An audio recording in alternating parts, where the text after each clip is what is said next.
Welcome into Real Pod Wednesdays. I'm Dan Hope, joined as always by Andy Anders, and joined for the start of this week's episode by Taylor Lehman, who longtime 11 Warriors readers might remember from his time as the recruiting reporter at 11 Warriors. But Taylor is now a master's student at Indiana and the publisher of Bite-Sized Bison, a newsletter that provides data-driven analysis of Indiana football. So a perfect person to help us break down this top 5 matchup between Ohio State and Indiana this week. Taylor, it's a pleasure to have you back here. Yeah, thanks for having me on. It's always good to work with you guys at 11 Warriors. I know I kind of keep in touch with you, but it's been like 5 years since I worked there, which seems insane. But yeah, no, I'm really happy to be back, and hopefully some people remember me. But I know that was a long time ago, so.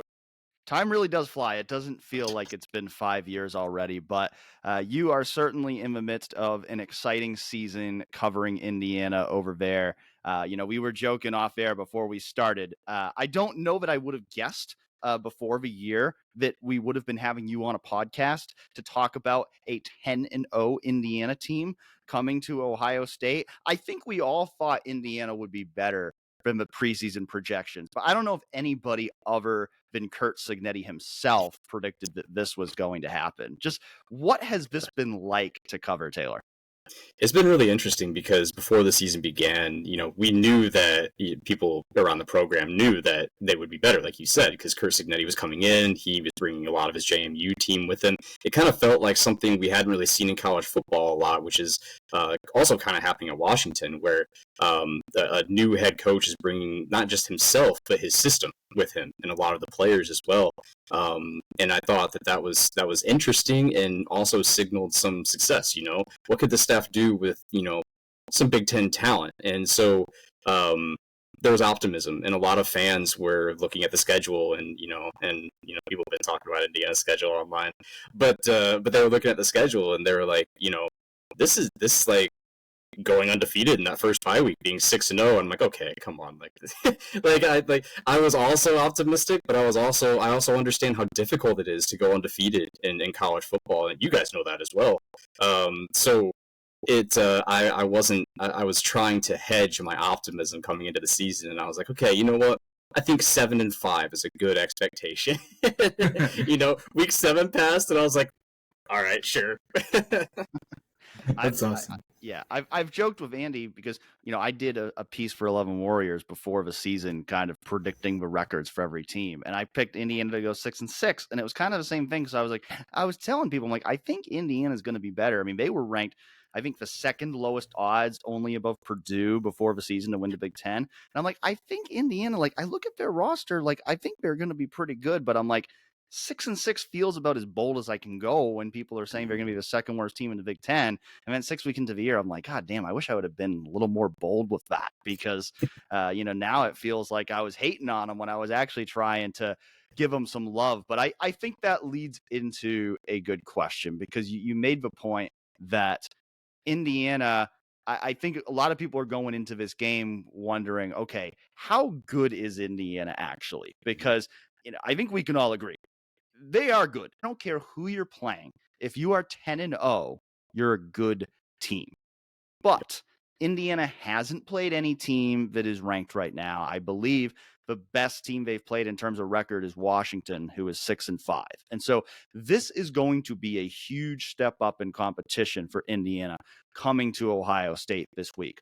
Obviously, we're going to learn on Saturday how good this Indiana team really is. But as you preview this game, kind of what's your read on how capable Indiana is of competing with a team of Ohio State's caliber? Yeah, that's a really good question. And honestly, we've been like people who watch Indiana football have been finding out how good this team is as everybody else, because the schedule, if you look at the schedule really carefully, there's kind of a like a gradual buildup of competition level. Michigan was their last opponent.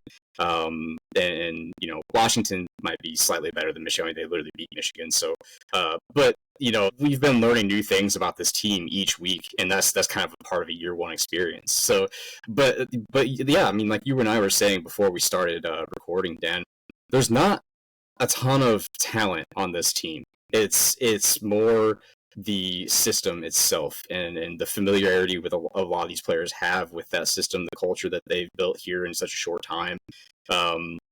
Indiana, unadjusted for opponent, Indiana's number 2 in net EPA per play, and number 1 is Ohio State. So it's going to be I think it's going to be a really good matchup. Even when you adjust for opponents, Indiana's still 7th in the country, as much as you can data-wise.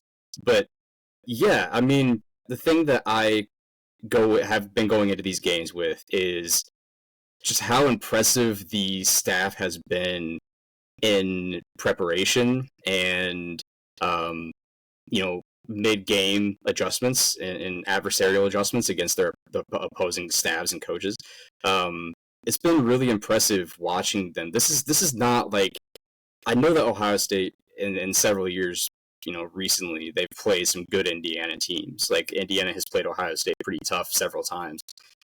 This is not the same type of Indiana team. This is like, I know I've spent, I don't know, I'm kind of rambling right now, but the year that I spent covering Ohio State, I learned a lot about college football and a lot about the highest levels of college football and how those programs operate, and how stark that contrast was between Ohio State and Indiana.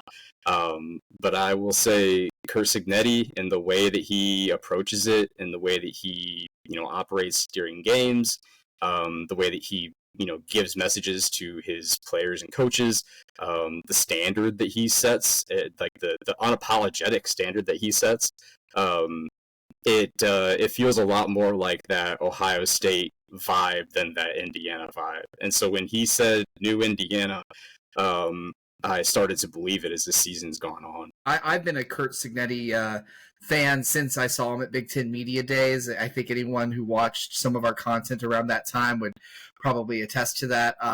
And I think, I know it rubs maybe some people that aren't Indiana fans the wrong way sometimes, but I think it's great that he calls out the top tier of the conference. That's what you should be striving for if in one of these jobs, because why not? Why not strive to be great at a power conference school? You have Big Ten resources and all this stuff. But kind of going off of what you said, schematically, you look at this Indiana offense and especially through the air, 3rd in the FBS in passing yards per game, 9.9 passing yards per attempt.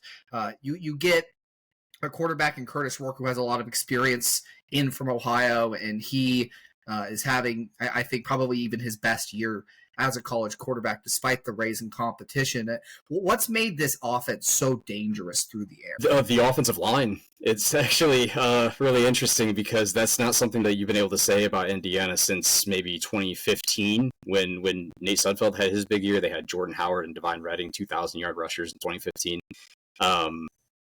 The offensive line, the improvements there, the kind of unprecedented improvements there, but there has been some wear and tear on them. So, the combination between the offensive line, I think, in addition to that, I think both of their tackles, Carter Smith and Trey Wettig, they are some of the best in the FBS.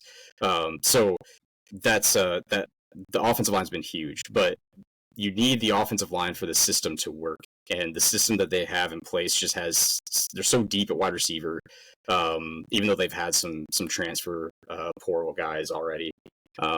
They've been way better at running the football than I think anybody anticipated. And we saw that their depth of talent at wide receiver and even bringing Zach Horton in, such a versatile tight end.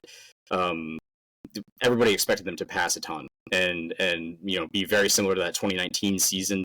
Even the 2022 season, they gave up on running entirely and just had Connor Bazelak throw. But the offensive line has actually allowed these running backs to make some noise, and especially against Nebraska. If you go back and watch that Nebraska game, the offensive line was insane against a pretty decent defensive front in Nebraska.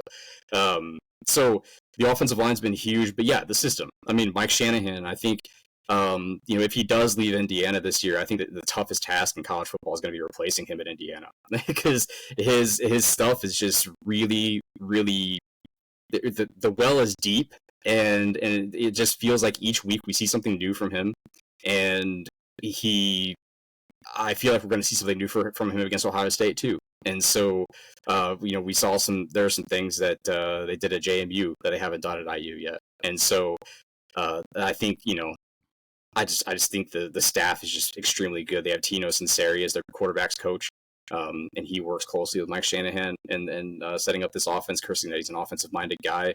They focus a lot on the quarterback. Curtis Rourke has been really solid, and the quarterbacks have all been good with this staff historically, and like immediately so. And so, I just think that their innovation is just something that I haven't really seen at Indiana and from an Indiana offense since maybe 2019 with Kalen DeBoer. And even then, they didn't reach the heights that this team has. So the passing attack is what makes Indiana really dangerous, but the running attack is also there. But on the flip side, they did lose their left guard, so they have like their fourth guard playing at left guard right now. And that, there's just been some wear and tear on the run blocking. And so, not a super great time for that to happen. And, so I honestly, as you could tell, I could go on and on about this, about this offense, but there are a lot of great things. I think, they push the ball deep downfield in the passing game, not super deep, but, deeper than, most teams do. And they like to have their perimeter guys. Elijah Surratt, he works super great on the perimeters. Omar Cooper is really strong as well. And then they have two slot receivers who are really capable as well. So just the multiplicity of the offense is kind of, a long-winded answer. What I probably should have said at the beginning. But yeah, it's multiple. So anything the defense throws at them, they're going to be able to counter in some way. And they have. Like, you look at the Michigan game, they started really strong. They had a lot of success passing, and then Michigan actually they made some adjustments. They were really physical with Indiana's receivers, try to take away the mid-level of that of the field, and IU had to do whatever they could to run the ball, and they weren't super successful at it, but they did just enough to hold off Michigan, and they've done just enough. You mentioned Carter Smith, and I feel like he's almost kind of a microcosm of this matchup because you think about him, he's a Central Ohio guy, a guy that Ohio State really didn't recruit, and now you talk about he's been one of the best offensive tackles in the country. I mean, if you looked at Indiana's roster and was like, who's one guy that Ohio State would definitely take and would come start at Ohio State right now, he'd probably be that guy. And it's ironic because he's from Ohio. He's a guy Ohio State certainly could have had if it had pushed for him as a recruit. But I think that's what Indiana's done such a good job of here is, you look at this Indiana roster, it's not full of 4- and 5-star prospects. It's a lot of guys who are either lower rated recruits who have developed, or they're guys who were playing, whether it is at JMU or Ohio or other smaller schools that have transferred in to Indiana and have really just developed. They've just done a great job of finding the right players, putting all the pieces together and playing at a really high level. Obviously, Curtis Rourke's the big name. You mentioned some of the other guys on offense, maybe flipping over to the other side of the ball on defense. Indiana's defense has been fantastic as well. They rank, I believe, 3rd in the country in total defense this year. Who are some of the players that we need to watch on that side of the ball?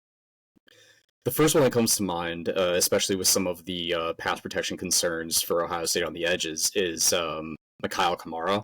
He's the defensive end, leads the conference in quarterback pressures. He's been a monster. I doubted he came over from JMU, and he was opposite Jalen Green, and I thought maybe he benefited from that, and that maybe some of his numbers wouldn't really translate to the Big Ten. I wanted to see him do it. Damn, he's done it. He's done it everywhere. He's been great at in run defense. He's been great as a pass rusher, one of the best pass rushers in the Big Ten, and nobody's really been able to stop him. And so that's the one that I would be watching if I was an Ohio State fan. And then at cornerback, you have D'Angelo Pons. I also doubted him. He's 5'9" as a cornerback in the Big Ten. He'll be going up a lot against Jeremiah Smith, so it'll be super interesting. He's a true sophomore. If you look at his numbers in his film at JMU, it was insane. He was elite, and he's been pretty good this year as well. A top 10 coverage cornerback in the Big Ten. So it's translating well. He still has more time to develop, so it's encouraging.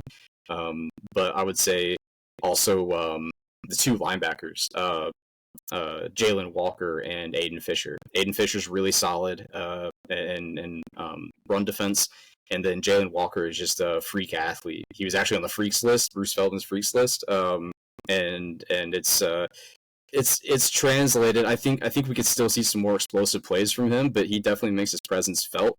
And the linebackers are so important to that Michigan game. They're coming off their best game, those two, that linebacking duo. So when it comes to stopping the run, Indiana is the best in the Big Ten, according to EPA anyway. And so, this major contribution is those two linebackers. I will say, I'm just listing everybody now at this point, but CJ West, I think CJ West, the defensive tackle, he's going to get some looks from the NFL. He's been really, he has a big body. He comes from Kent State. He's gotten better as the season's gone on. And actually, it's really interesting. Indiana brought a different type of philosophy on the defensive side. They really are aggressive at the front on the defensive line. And I wasn't so sure that it was going to translate in 1 year, especially with the talent they had there. And it was such a drastic philosophy change at that position. But CJ West has been a big part of that. Mikail Kamara has been a big part of that. And the defensive line is actually getting better as the schedule is getting more difficult. And so I've been really impressed by that. But if Ohio State fans, watch Mikail Kamara, watch D'Angelo Pons, and then just watch the defensive front for Indiana. That's the big thing. Yeah, just to add more context there, 31 sacks and 73 tackles for loss this season for Indiana. Both numbers lead the Big Ten. I mean, 7 TFLs a game, that's pretty outstanding when you talk about disruption on the defensive line. But, of course, this is a massive step up in competition for Indiana. We've all referenced that already. With Indiana, the fact they haven't faced an opponent of this caliber yet, what areas are you confident that will translate to a big-time opponent where Indiana will still have a strength? Yeah, I mean, I think the defensive line will translate. I think they're going to make life difficult for Ohio State up front. I haven't seen, obviously there's an uptick in competition here, but just the way that this defensive line has dominated all of their opponents makes me confident that they're going to step up this weekend as well. That I've never seen anything like the Michigan State game that they had. I've actually never seen anything like it. Was insane. I will say the passing attack on offense, I think, is something that I feel pretty confident in. But Michigan did find ways to slow it down. But I do think Michigan's defense was particularly built to do that. Intentionally, unintentionally, it's just the way that it was. And I don't know if Ohio State's is built the exact same way. The defensive line for Michigan is just so good. And I don't think Ohio State's defensive line is as strong and as deep as Michigan's. So that was a huge part of what Michigan was able to do against Indiana's offense. So the passing attack, I feel pretty confident in. But I mean, yeah, you guys are right. This is a step up in competition, step up in talent. This defense, Ohio State's defense, I think it's going to be a low scoring game because I just think that Indiana's abilities on the front or on the defensive front are going. I think they will cause some issues with Ohio State's offense, even though that is that doesn't happen very often for Ohio State. So especially, I mean, I was telling folks going into the Michigan game several weeks before the Michigan game that I thought Indiana had a bit of an advantage against Michigan in the trenches, and to be able to say that that's just not the case with Indiana. That's rarely been the case against a program like that, against a program like Ohio State. And so I know it sounds insane to say, but that defensive line, it is good, and Brian Haynes has done a great job with it. So I feel most confident in the defensive line. Second most confident in the passing attack. Going off of that, what do you look at as what are the things Indiana has to do well to have a chance to win this game? Yeah, I think they have to slow down Ohio State's running backs, which they've done a good job in run defense. I think I do have a bit of confidence that they'll be able to slow them down, just prevent explosion from Judkins and Henderson. then keep things in front of them in pass defense. Because Ohio State, their scheme is just so complex, and the passing attack is something that Indiana hasn't seen. So that is something I'm definitely watching is Indiana's passing defense. But I think they have to establish some sort of running presence on the offense, because when they get into play action, that's when the offense is the best. So they have to establish something there to make the play action effective. And Elijah Surratt has to be better than he was against Michigan. He had two huge drops late in the game, and the wide receivers actually struggled a bit against Michigan. So I'll be curious to see how that works, especially against the safeties. Ransom and Downs, those guys are insane. I think they have to establish a run presence. They have to slow down the running backs. They have to keep passes in front of them, which I know is, it's not super significant analysis, but that's what I'll be watching for. You look at the history of Indiana football, and there's not been a lot of times they've been in this kind of position to compete for a national title, a college football playoff berth. First 10-win season, and you're 10-0. Is it safe to say this is the biggest game in Indiana football history? I wouldn't say it's the biggest game in Indiana football history. There are some games that have really defined this program up to this point. There's the Rose Bowl game, and for like the 60s, you have to dig deep to find them. But I wouldn't say this is the most significant. I will say it's up there. It's up. It really is. I think, there are people at IU who have much better recall with those types of things than I do, and have much more experience than I do, just because of age. And but I would say in my lifetime it might be, and I would put the Gator Bowl up there in 2020, or sorry, 2019. I guess it took place in the 2020 calendar year. But then the Pinstripe Bowl was a big deal as well, going to that bowl game and playing the way that they did. And I think in my lifetime it might be the biggest game, just because of what is at stake. And like you were saying, the college football playoff, I think Indiana, if they play respectably against Ohio State, which I think they will, I think it's still in the cards. So I think that's why it's probably not the biggest game in program history, because if they could have a close loss and still make the college football playoff, in my mind. That was going to be my next question, because that's been kind of a debate around Indiana right now, is like, does Indiana need to win this game in order to make the college football playoff? I agree with you.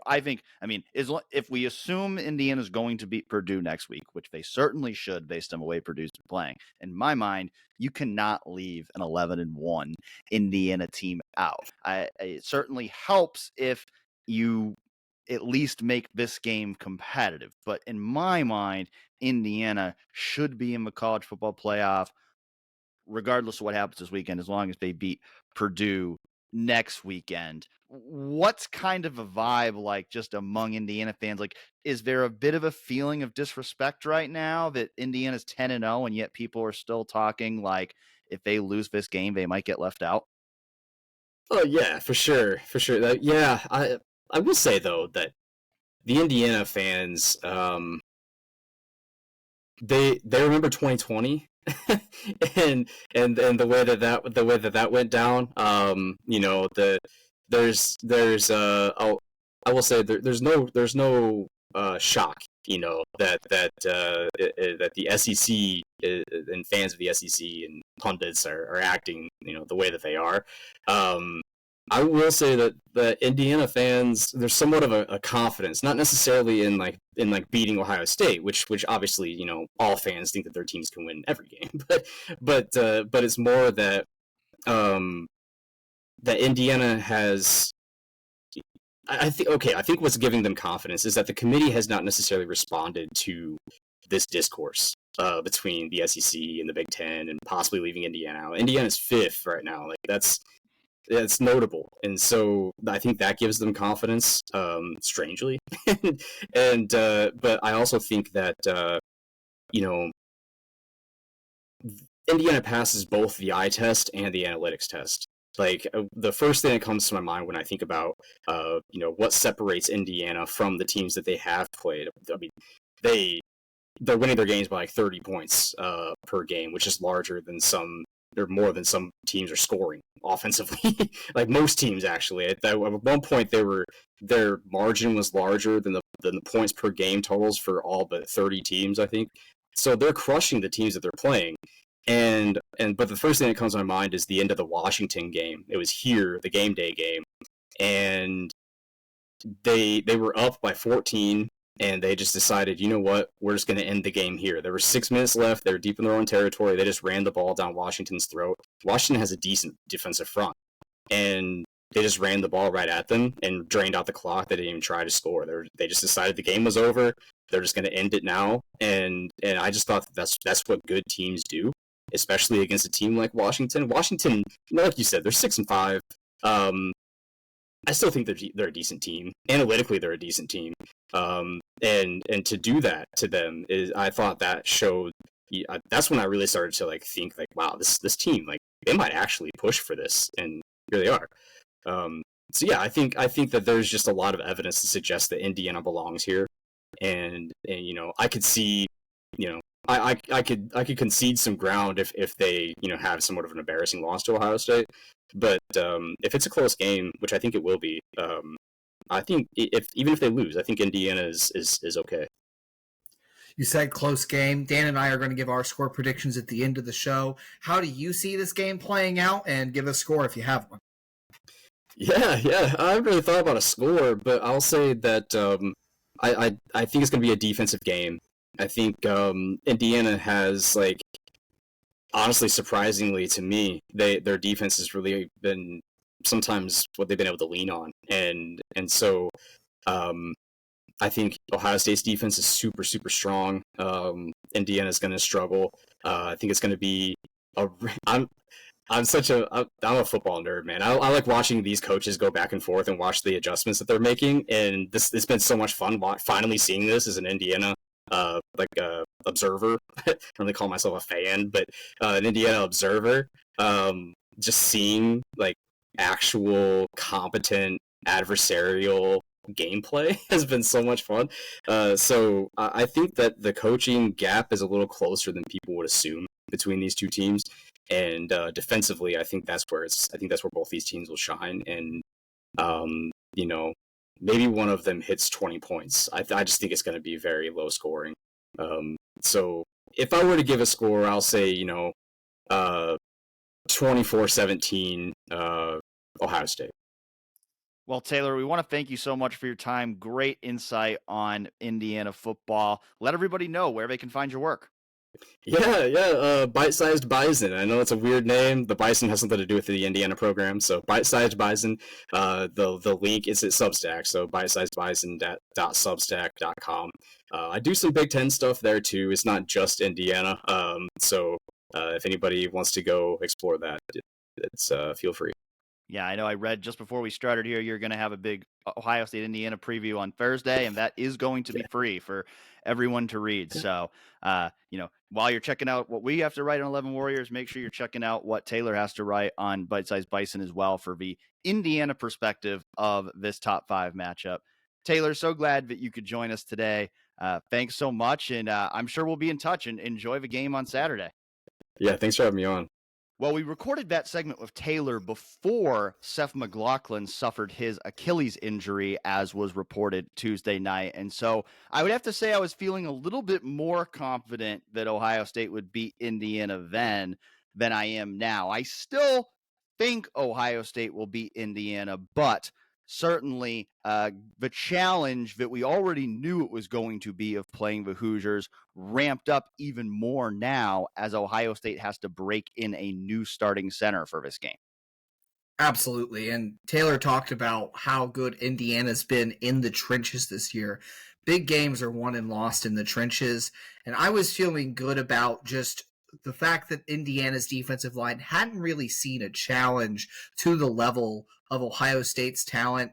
And yes, there's other great offensive lines in the Big Ten. Not that Ohio State was in a great situation before the Seth McLaughlin injury, but it had been finding a footing on the offensive line, and they have those bodies up front, those prospects, those proven talents that they were one of the better offensive lines in the conference this year. Still might be, but this is a challenge against this Indiana defensive front. When you talk about Kamara, when you talk about all the disruption, when you talk about leading the conference in sacks and tackles for loss, that the new guy, whether it's at center or left guard, depending on what they do with Carson Hinsman and moving him over to make room for whoever fills in for Seth McLaughlin ultimately, that new guy has a massive, massive challenge at his feet and only a few days of practice to prepare. So that's going to be the number one storyline now entering this game, and it was already a storyline we were following before that injury. Yeah, when we initially were talking about this in the first segment we recorded for this, I think we had offensive line as maybe the number 2 concern for Ohio State going into this game. Now it's unquestionably number 1. We did talk a lot more about that on our press coverage episode, which you can also find on our YouTube channel, 11warriors.com. So you want to hear more talk about the offensive line situation without Seth McLaughlin. We talked more about that over there. I think in terms of other questions going into this game for Ohio State, I think the other one that I look at is at cornerback, where we've seen Denzel Burke and Davison Igbinosun have their ups and downs over the course of this season. And I think this is the best passing offense Ohio State will have faced since the Oregon game. And so when I think about the defensive side of a ball, I think that's my big question is, can Ohio State limit the big plays through the air that we saw Oregon hit against Ohio State? Because I think if it can, I think Ohio State will have a good chance to slow down this Indiana offense. But with a really good quarterback in Curtis Rourke, I think if you compare to their last big game with Penn State, I mean, one of the things I think really helped Ohio State's defense in that game is Penn State's not very good at receiver. And so Ohio State had a clear advantage in the secondary. I don't think that advantage is going to be quite as pronounced in this game. And so I think it's going to be really important for Ohio State's cornerbacks to play the way we know they're able to play and overcome some of the ups and downs that we've seen from them, particularly with Denzel Burke in that Oregon game. Yeah, it was a career bad performance for Denzel Burke. We've talked about it numerous times, but really hasn't found the footing of being that lockdown, one of the best corners in America type of talent that Ohio State expected him to be coming into this year. And for me, Indiana's offense, so much of what they do passing down the field is really good back shoulder throws from Curtis Rourke and spotting it so that his receivers can come back and make a play on the ball. I look at what happened in the first quarter with Denzel against Northwestern, and Bryce Kurtz is a solid receiver, but that was a back shoulder ball thrown that it really looked like Denzel was in a good position to make a play on, and he kind of slips behind him. It's a pass that it feels like Denzel breaks that up in the past, and he's just not making those plays this year. They really need him to make those plays in this game. And credit to Ohio State's coaching staff. I think Ryan Day took the right approach on Tuesday when he said that they have belief in Denzel. He thinks Denzel is going to have a great game. Those were his words. And you got to instill your confidence in that guy. Denzel's a naturally confident person. We've seen it throughout his Ohio State career. He's going to need to find that mojo within him once again. And not just him, too. I think Davison Igbinosun got to avoid the penalties in this game. Like, it's crunch time now. All the flaws, all the strengths, all of it needs to culminate and come together and be BIA again. Just come in with that mentality if you're Ohio State's cornerback room. Have that swagger. Contest every catch. Don't let anything easy to this wideout group because it's like you said, it was our number one key to the game before the Seth McLaughlin injury, and it's still going to be a very big factor. I think we both agree Denzel Burke's going to be an X factor in this game. We certainly both agree that Carson Hinsman or whoever steps in at that center spot, and then if if Carson Hinsman takes over, then whoever steps in at that left guard spot, all of those guys are certainly going to be X factors in this game. Is there anybody else that you're really looking at as somebody who Ohio State really needs to step up or who can make a really big impact in terms of who wins or loses this game? It's, for me, I hate to triple down, double down, whatever on the offensive line, but I think the matchup with Kamara is really important when you talk about a guy who has 9.5 sacks this season. So I think Josh Fryar and Donovan Jackson are really the X factors together. I think Ohio State needs that pass tackle tandem, that offensive tackle tandem, in pass protection to hold up. Those two, Donovan didn't have a chance to develop a tackle body in the offseason because they didn't know he was going to have to play tackle. That obviously wasn't the plan. And so there's a reason that he had some issues with Abdul Carter when Carter was just straight screaming off the edge, full speed. Like, that speed rush is what I worry about with Donovan, even as he's taken strides and gotten more comfortable at left tackle. He's a great athlete, but he was training to play guard, and they're different positions. The spacing is different, and when you have that space out wide against an elite pass rusher like a Carter, like a Kamara, it concerns you. And then that's always been Josh Fryar's number one weakness in his game. Saw it in the Cotton Bowl last year against Missouri. It's popped up a few times this season, less prevalent than it was last year. Credit to him. He worked on it, changed his body in the offseason, did some things to approach it, but it's still the number one weakness in his game is speed off the edge and in those pass rushing situations. So for me, how those two hold up in that matchup is going to be key for Ohio State working downfield and doing the things it wants to do in the passing game.